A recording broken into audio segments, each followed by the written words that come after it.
여러분 그 사극을 보면 왕이 이제 바뀌는 그런 역사적인 장면들에서 항상 확인할 수 있는 게 잔인한 칼바람 같은 겁니다. 아무리 평화롭게 왕권이 교체됐어도 선대 아버지에게 왕으로부터 왕위를 물려받았어도 항상 그 조선 왕조 뭐 혹은 고려 왕조 우리 그 고대사에 대한 그 옛 역사들 왕권이 바뀌는 시기들을 보면 줄을 서잖아요. 그렇죠? 왕에게 줄 선 사람, 왕자에게 줄 선 사람, 누구에게 줄 선 사람. 어떻게든 권력을 잡기 위해서 애를 쓰기 때문에 딱 누구에게 왕권이 권력이 딱 넘어갔다 확정되는 순간 어떤 일이 벌어지냐면 자신의 반대편에서 자신의 왕권을 위협할 만한 잠재적인 그 요소가 되는 사람들이 귀양을 간다든지 죽임을 당한다든지 하는 그런 일들이 끔찍한 일들이 벌어집니다. 정말 그게 이 땅의 원리입니다. 이 땅의 원리입니다. 뭔가 힘을 잡으면 권한을 잡으면 그 힘을 지키기 위해서 처음 힘을 잡는 그 순간부터 몸부림치는 게 인간의 이 더러운 속성입니다. 오늘 다윗 왕은 이제 바로 이전 그 사무엘하 8장까지의 이 모든 내용에서 끊임없이 계속 하나님께서 확인해 주시죠. 하나님께서 다윗과 함께 하십니다. 다윗이 어디로 가든지 여호와께서 이기게 하십니다. 무슨 얘기냐면 결국 이제야 다윗이 다시 한번 확신하게 되는 겁니다. 드디어 나에게 힘이 왔구나. 하나님께서 나에게 힘을 주셨구나. 나에게 명확하게 왕권이 돌아왔구나. 근데 그 정점에 서는 그 순간 정말 이런 표현이 어디 있겠습니까? 어디로 가든지 이긴다. 어디로 가든지 뭘 해도 되는 인생의 정말 정점입니다. 뭘 해도 되는 순간이 있어요. 뭘 해도 될 것 같은 순간이 있어요. 그런데 그때에 다윗은 자신에게 주어진 그 힘을 자신의 원수를 숙청하는데 자신의 그 뭘 해도 되는 이 상태를 위협할 만한 누군가를 제압하는 데 자기 힘을 쓰는 것이 아니라 사랑하는 데 그 힘을 썼습니다. 오늘 본문 말씀에 1절 말씀 한번 읽어보겠습니다. 시작. 다윗이 이르되 사울의 집에 아직도 남은 사람이 있느냐? 내가 요나단으로 말미암아 그 사람에게 은총을 베풀리라 하니라. 사울의 집에 아직도 남은 사람이 있느냐? 이 얘기는 뭡니까? 나의 왕권에 달리 표현을 하면 달리 번역을 하면 내 왕권에 도전이 될 만한 나의 원수의 가문에 아직도 남아있는 사람이 있느냐? 라는 그런 말입니다. 그런데 뒷말이 쉽게 우리가 찾아볼 수 없는 말이죠. 내가 요나단으로 말미암아 그 사람에게 은총을 베풀리라. 나의 원수 가문에 남은 자가 있느냐? 내가 그를 사랑하겠다. 라는 얘기입니다. 나의 원수 가문에 누군가 남아있다면 내가 그를 사랑하겠다. 여러분 사실 말은 좋죠. 근데 실제 힘이 있을 때는 어떻습니까? 내가 은총을 베풀겠다. 이렇게 하고도 찾아내면 어떻게 할 수 있습니까? 죽일 수도 있는 거죠. 그죠? 예. 그게 이 권력을 가진 자의 속성입니다. 그런데 그 사람에게 은총을 베풀리라 라고 말할 때 또 다시 한번 그 3절에 또 반복되죠. 왕이 이르되 사울의 집에 아직도 남은 사람이 없느냐? 내가 그 사람에게 하나님의 은총을 베풀고자 하노라. 여기서 은총으로 번역된 말은 원어로 헤세드, 많이 들어보셨죠? 헤세드라는 말입니다. 헤세드는 언약에 기초한 사랑입니다. 언약에 기초한 사랑. 하나님께서 자기 백성을 보실 때 그 백성들이 어떻게 하느냐, 조금 더 노골적으로 하면 그 꼬라지대로 하는 짓대로가 아니라 하나님께서 그 백성에게 베풀어 주신 그 약속의 근거에서 신실하게 해주시는 그 사랑입니다.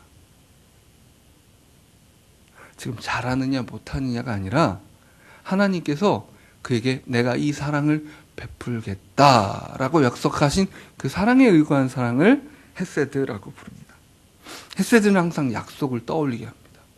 헤세드는 쉽게 변하지 않습니다. 헤세드는 감정에 따라 기분이 그냥 마음에 들었다가 하는 짓 보니까 아닌데 싶었다가 이게 아니고 외부 조건이나 그 사람이 나에게 어떻게 하느냐에 따라 바뀌는 것이 아니라 약속에 따라 그를 바라보는 겁니다.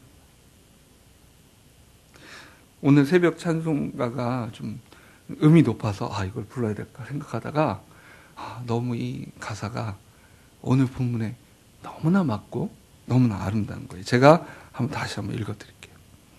하나님의 은혜로 이 쓸데없는 자 왜 구속하여 주는지 난 알 수 없도다. 내가 믿고 또 의지하면 내 모든 형편 아시는 주님 늘 보호해 주실 것을 나는 확실히 하네.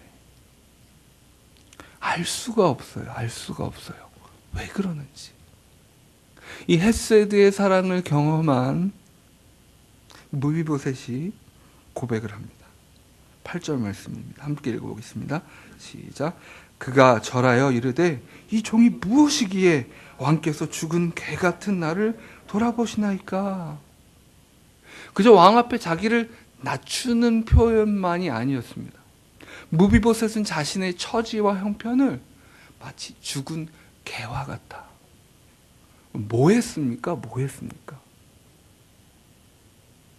어디에 아무짝에도 쓸 수 없고 자신의 인생이 더할 나위 없이 비참한 이 인생을 왕이요 도대체 왜 이렇게 돌아봅니까? 그런데 여러분 이 고백을 다윗도 하고 있는 걸 아십니까? 7장 18절 보면 다윗 왕이 여호와 앞에 들어가 앉아서 이르되 주 여호와여 나는 누구이오며 내 집은 무엇이기에 나를 여기까지 이르게 하셨나이까. 다윗 언약이라는 그 축복의 말씀을 하나님께서 해주자마자 다윗이 처음 고백하는 말이 이겁니다. 하나님 도대체 내가 뭐라고, 내 인생이 뭐고 내 집안이 뭐라고 하나님께서 이런 말씀을 해주십니까? 이해가 안 되는 겁니다. 하나님의 이 헤세드의 사랑을 경험한 다윗이 이해가 안 되는 거예요. 자기가 뭐라고, 자신이 뭐라고 하나님께서 나의 집을 세워주겠다고 말씀하시는지. 다윗은 하나님께서 그간 베풀어 주신 그 은혜가 너무나 놀라워서 하나님 제가 하나님의 집을 짓겠습니다 이렇게 말씀드리니까 하나님께서 무슨 네가 내 집을 짓냐, 내가 네 집을 세워주마 이렇게 얘기를 해주시는 거예요. 기가 막힌 거죠.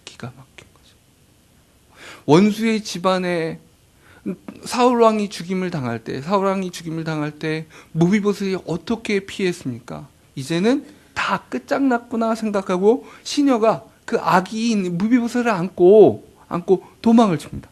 도망을 치다가 떨어뜨렸어요. 두 다리가 다 부러졌습니다. 누가 찾아낼까봐 정말 꼭꼭 숨겼지만 두 다리가 다 부러져서 더 이상 용사가 되지 못하고 왕의 후계의 그 가능성조차도 없어져 버린 두 다리를 다 절었다고 얘기합니다. 여러분 지금도 이런 중증의 장애를 갖고 있는 것이 쉬운 일이 아닌데 고대 시대에는 어떻겠습니까? 그것이 하나님의 마치 저주의 징표인 양 모두가 생각했던 그런 시절인데 그 모든 것을 그 어린 시절부터 자신의 모든 과거와 배경과 여러분 원래 낮은 신분으로 사는 것보다 높은 신분에 있다가 낮아지는 게 더 비참한 거 아닙니까? 원래 가난한 집안에서 태어난 것보다 우리 집안은 원래 할아버지 때는 재벌이었어. 근데 지금은 하나도 없어. 이게 이제 상대적인 박탈감이 있는 거 아니에요? 무비보셋이 갖고 있는 이 비참함. 그런데 그에게 헤세드 언약의 사랑을 베풀어줍니다. 다윗은 힘을 갖자 그 힘을 약속을 기억하고 그 약속에 근거한 사랑을 베푸는데 사용했어요. 지금 저는 이렇게 나누고자 하는 게 아닙니다. 우리 모두 헤세드, 그 사랑을 기억한 다윗을 본받읍시다. 아니요, 그거 잘 못해요. 우린 힘이 생기면 조선왕조 500년 혹은 사극에 나오는 왕처럼 행동하는 거예요. 여러분, 당장 신혼부부가 결혼을 하자마자 뭘 합니까? 밀당을 합니다. 뭐 하는 겁니까? 가정에서의 왕권을 두고 서로 다투는 겁니다. 이 집안 앞으로 평생 누구의 뜻대로 갈 것인가를 놓고 첨예한 눈치싸움을 벌이고, 한번 힘의 균형이 딱 오면 어떻게 돼요? 다시는 그 사람에게 넘어가지 않도록 지위를 공고히 하고 그 집안의 법칙들을 세워나갑니다. 그의 우상이 그 집안의 우상이 되도록 만드는 작업들하고, 아이를 낳으면 아이도 그 우상 앞에 굴복시키고. 이게 우리의 본성인데 어떻게 다윗처럼 하겠습니까? 직장에 가면 조금만 규모가 있는 직장 가도 항상 뭐가 일어나요? 부서 이기주의가 있어요. 그래서 뭐 회사 전체가 이익을 보는지 손해가 되는지 그걸 생각하기 이전에 지금 내가 속한 부서, 이 부서가 힘들지 않아야 되고, 뭔가 실적이 더 있어 보여야 되고, 뭔가 힘을 얻어야 되고, 일은 다른 부서에, 권한은 우리 부서에, 이런 일들이 곳곳에서 벌어집니다. 그 일을 위해서 싸워요. 그 권력을 놓고 사내 정치를 합니다. 심지어는 여러분, 관료화된 교회 안에서도 이런 일들이 일어나는 경우가 있습니다. 이 권한을 내가 가져야지, 왜 이 일을 나한테까지 시키냐, 이런 일들을 발견할 수 있는 게 이 죄된 인생의 모습입니다. 여러분, 낮아지는 것보다 높아지는 게 감당하기 힘듭니다. 낮아지면 그죠, 힘센 사람이 시키는 일을 하게 돼 있어요. 힘이 없으니까. 하지만 힘이 있을 때 어떻게 할 것인가, 우리가 안 됩니다. 근데 다윗 왕은 그 안에 예수 그리스도께서 어떻게 자신의 왕권을 쓰셨는지를 우리에게 보여주고 있어요. 예수 그리스도께서 왕으로서 어떻게 하셨습니까? 죽은 개와 같은 우리를 돌아보셨습니다. 그리고 우리를 사랑하기 위해 그 힘을 사용하셨습니다. 힘의 논리와 자기 증명이 아니라 은혜가 베풀어지기 시작하는 겁니다.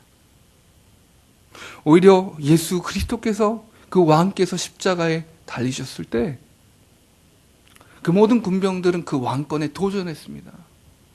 네가 왕이라면, 네가 유대인의 왕이라면, 네가 하나님의 아들이라면 내려와 봐라.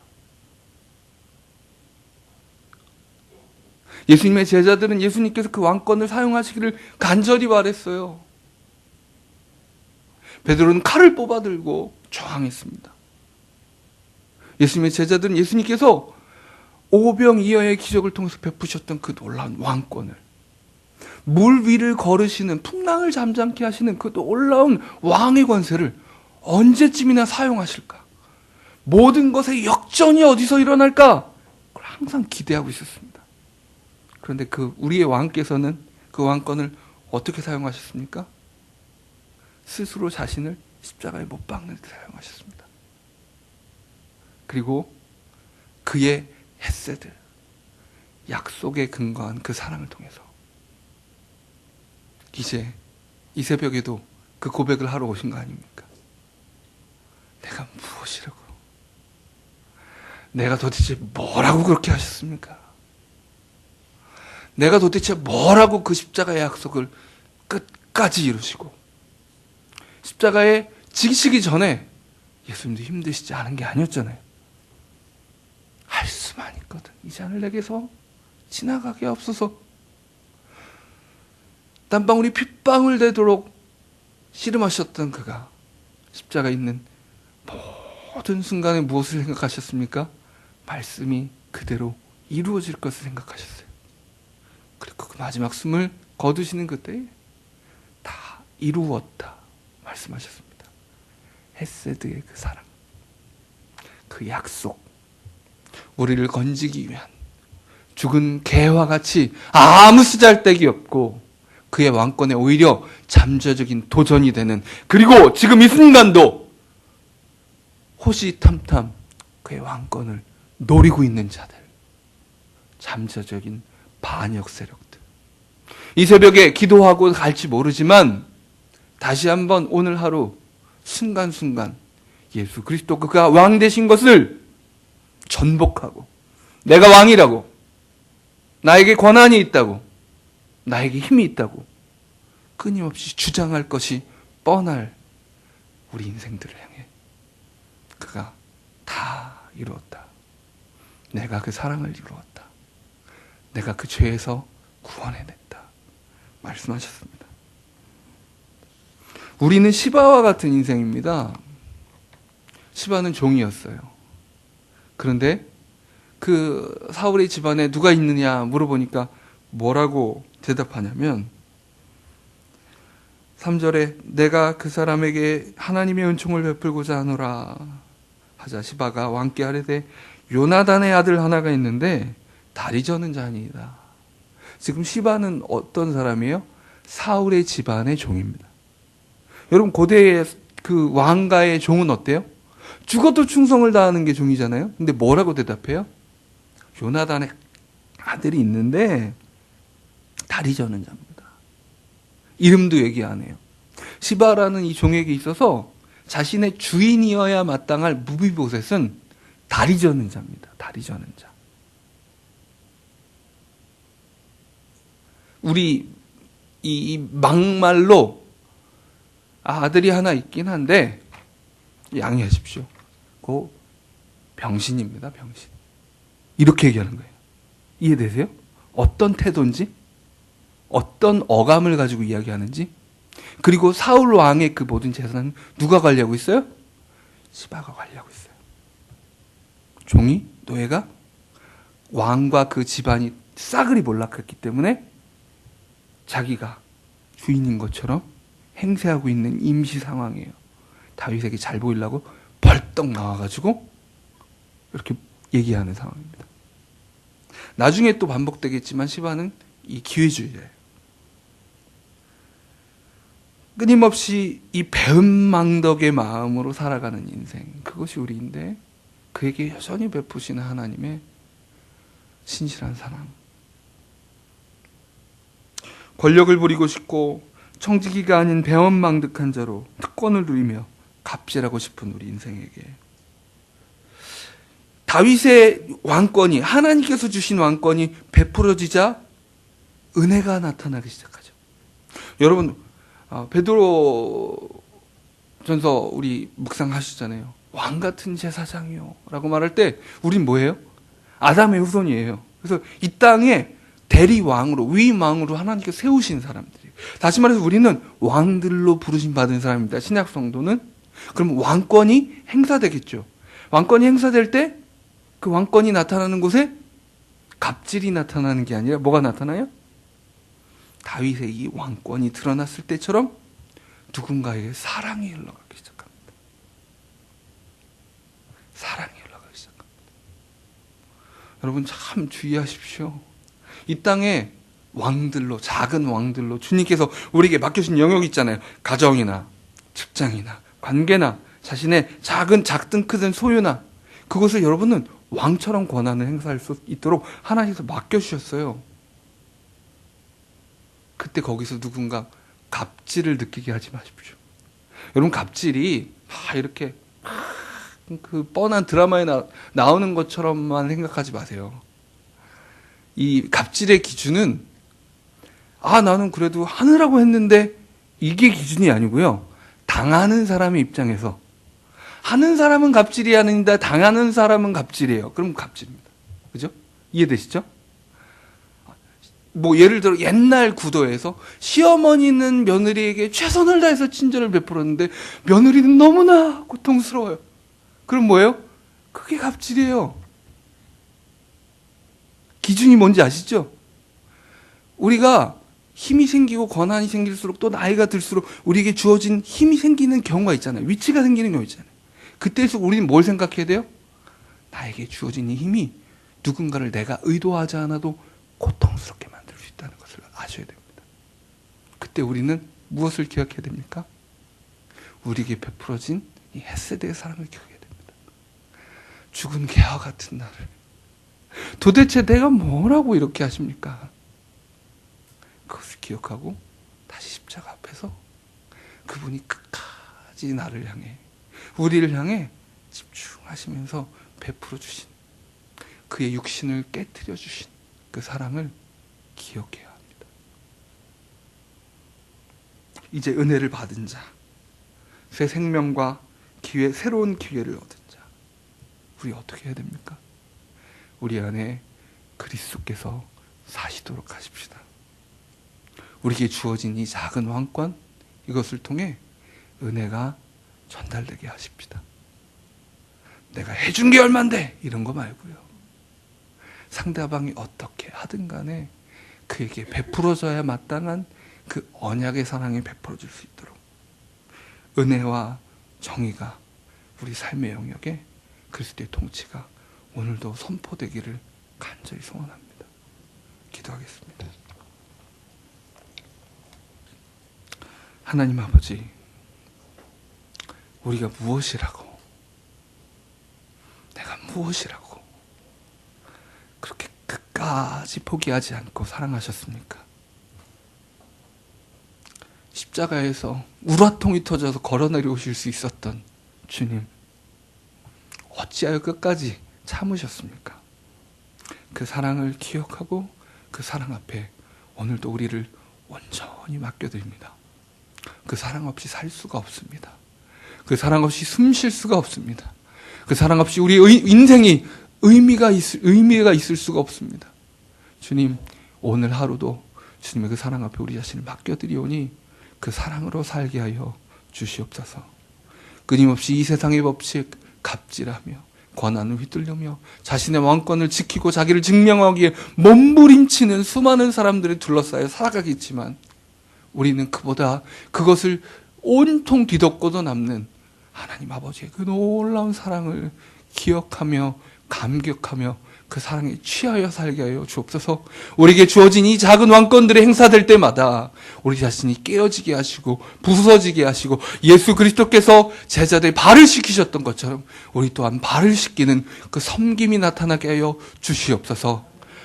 받을 자격 없는 사람을 향해서 끊임없이 언약에 의한 신실한 사랑을 베풀게 하여 주옵소서. 우리 안에 있는 시바와 같은 이 인생이, 이 사기꾼 기위주의자의 인생이 죽고 우리 안에는 예수 그리스도, 우리 안에 있는 이 다윗의 모습이 나타나게 하여 주시옵소서. 그리스도께서 우리 안에 살아계십니다.